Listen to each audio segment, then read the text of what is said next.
नमस्कार, मैं हूँ रिंकू राजगुरु और आप मुझे सुन रहे हो आरजी हिमानिक के साथ। हाय हाय रिंकू. हाय। मी 14 वर्षापासून सिंगापूरमध्ये आहे आणि आफ्टर आय मूव्ड हियर थोड़े ही सालों में सायराट रिलीज हुई. एंड मुझे ये मौका नहीं मिला ऑब्वियसली आपको बताने के लिए, लेकिन जब सायराट रिलीज हुई थी और हम दोबारा देखने गए थे तब सिंगापुर की पूरी ऑडियंस थिएटर के यहाँ जो जगह होती है खड़े रहने के लिए, वहां खड़े रह के झिंगाट पे नाच रही थी दोनों तीनों बार, पागलों की तरह पूरा Singapore. So it is a very proud moment for us कि Rinku Rajguru began with a Marathi film like Sairat which did such great business. Rinku पहले तो बताइए सैराट से आज तक कैसे रहा सफर? ये सच लग रहा है, सपना लग रहा है? पहले सपना लगता था, अब सच लग रहा है।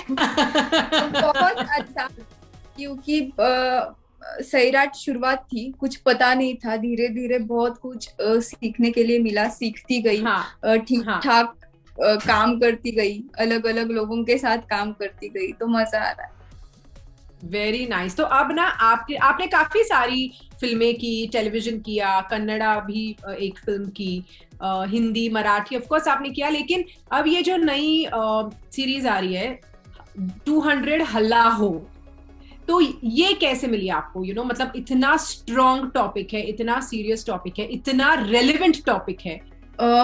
हमारे जो डायरेक्टर है सार्थक सर, उनका मुझे कॉल आया था और उन्होंने कहा कि मैंने इस तरह की फिल्म लिखी है, और जब मैं आशा किरदार लिख रहा था तो मुझे लगा कि आप मतलब अच्छे तरीके से कर सकते हो, तो मैंने कहा ओके सर।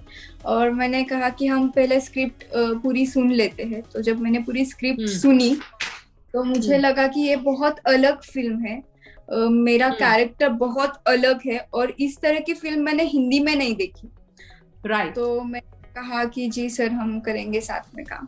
स्क्रिप्ट पढ़ने के बाद पहला रिएक्शन क्या था, याद मतलब है? मुझे ऐसा लगा कि एक्चुअली ये सच में हुआ है। मैंने 2 बार पूछा कि ये एक्चुअल हुआ है या हमने, मतलब फिल्म होती है तो हाँ. कुछ हाँ. बढ़ा चढ़ा कर लिख। उन्होंने हाँ. कहा नहीं, ये हकीकत है। तो ऑफ कोर्स मैं शॉक थी कि इस तरह की चीजें भी मतलब होती है, हुई है। तो राइट. डेफिनेटली मैं राइट. और ना आप जनरली उम्र में भी काफी कम हो, you are a young girl and to do such kind of a serious film, इतना बेहतरीन किरदार तो है लेकिन बहुत ही कठिन किरदार है, इसे निभाना, इसे कन्विंसिंग दिखाना, ये बहुत बड़ी बात होती है. तो आपका प्रोसेस कैसा रहा इस कैरेक्टर को अंडरस्टैंड करने में, सीखने में और फाइनली स्क्रीन पर दिखाने में? What was your process? एक तो पता था कि ये सब होता है, औरतों के हाँ. साथ होता है, दलित लोगों के साथ होता है, और मुझे पता था कि मुझे फिल्म में क्या करना है, क्योंकि जो हमारे डायरेक्टर है सार्थक सर, उनके साथ मैंने बात कर ली थी कि सर आशा इस तरह बोल सकती है, या आशा किस तरह की लड़की है। वो सीधी सादी, मैच्योर, खुद के लिए आवाज उठाने वाली, झूठ कभी बर्दाश्त नहीं करती, इस तरह की लड़की है। तो मैंने कहा ठीक है। और मैं बस इतना चाहती थी कि वो रिंकू ना लगे, कई और लड़कियां ना लगे, वो बस आशा लगे, जो वो जो उसकी सारी औरतें हैं उनके लिए लड़ती है। हाँ. और जैसे डायरेक्टर बताते गए, मैं बस करती गई। ये आपकी बात बहुत अच्छी है. आई डोंट नो, ये आपने सैराट में भी किया था कि जो डायरेक्टर बोलता है आप करते हो, और वो जिस तरह से करते हो ऐसा लगता है की कोई और कर ही नाही सकता, जैसे रिंकू. आय मीन ऍक्टिंग मध्ये तुम्हाला इंटरेस्ट असू शकतो, तुम्हाला आवड असू शकते, पण त्याला एवढं कन्व्हिन्सिंग दाखवणं ही एक वेगळीच जबाबदारी है कि आप दिखाते हो कि ये आप कर सकते हो. तो ऐसे कोई चैलेंजेस थे ये फिल्म में कि यार मतलब मैं बड़ी तो हो गई हूँ, फिल्में भी कठिन हो रही है, ये मेरे को डिफिकल्ट जा रहा है जैसे जैसे प्रोजेक्ट्स आ रहे हैं, ऐसे कुछ लग रहा है?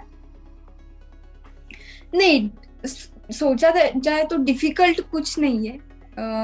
इसलिए मुझे यहाँ भी नहीं, बस मैंने ये सब कभी किया नहीं था कि वो नारेबाजी करती है वहां जाके, और चौल में जाके चिल्लाती है, किसी को मारती है या जलाती है, जो भी वो करती है। तो ये तो मैंने कभी किया नहीं था, मुझे पहली बार करना था, लेकिन मुझे बहुत अच्छा लगा ये सब करके। लेकिन बाकी के जो दिस टाइम इस फिल्म में आपने काफी बड़े बड़े लोगों के साथ काम किया है. ऑफ कोर्स अमोल पालेकर जी हैं, वरुण सोपती है.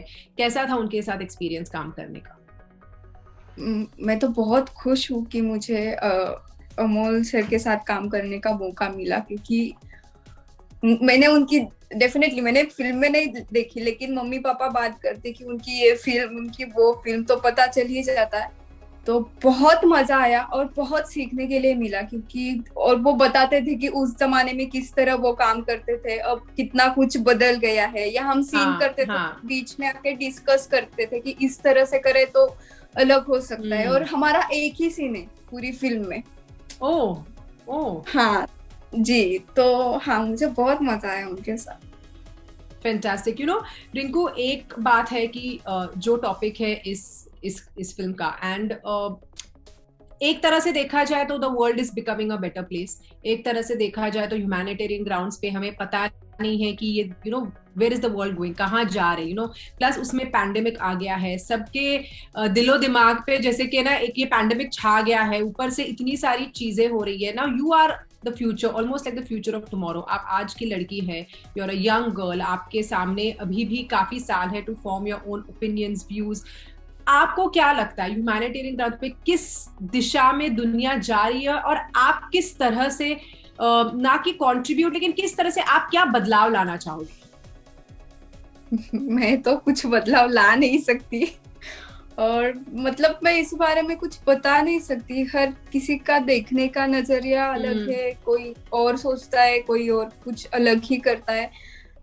तो हर सबकी एक अलग अलग दुनिया है, और वो खुद की अलग दुनिया बनाकर उसमें जीते कह सकती हूँ मैं, क्योंकि मैं यहाँ रहती हूँ तो मेरी अलग दुनिया है, आपकी वहाँ की सोच अलग है।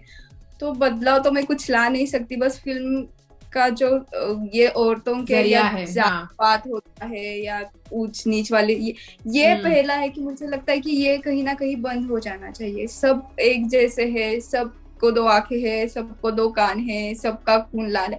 पैदा होते तो कुछ पता नहीं होता ना कि हम कौन सी कास्ट से है, या जो भी समाज में आने के बाद ये लोग हमें धीरे धीरे सब बता सकते हैं। तो मुझे लगता है यही एक छोटी बात है, यही से शुरुआत करनी चाहिए कि हम सब एक है और एक साथ बढ़ना चाहिए। मुझे लगता है सब एक साथ आगे बढ़ेंगे।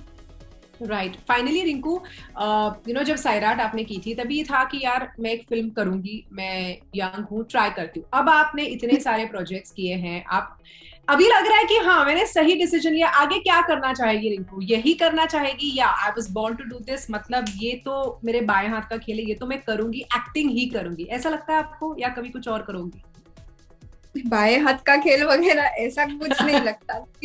सैराट के बाद अलग अलग फिल्में आई, अच्छे सब्जेक्ट आए, तो मुझे लगता है कि मुझे करना चाहिए, लोगों तक ये बात पहुंचनी चाहिए। ऐसा कुछ होगा तो मैं जरूर फिल्में करूंगी। अभी तो मुझे मजा आ रहा है कि अलग अलग लोगों के साथ अलग अलग काम करना, तो डेफिनेटली मैं फिल्में करूंगी।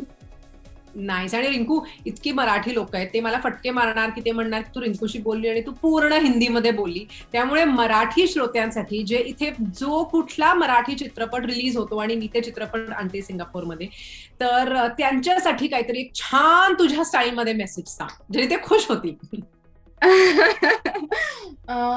आता तरी मी एवढंच सांगेन की 200 हल्ला हो ही माझी फिल्म येते, की हा खूप नाजूक विषय आहे जो आपण ज्याच्याकडे दुर्लक्ष करतो, पण नाही केलं पाहिजे.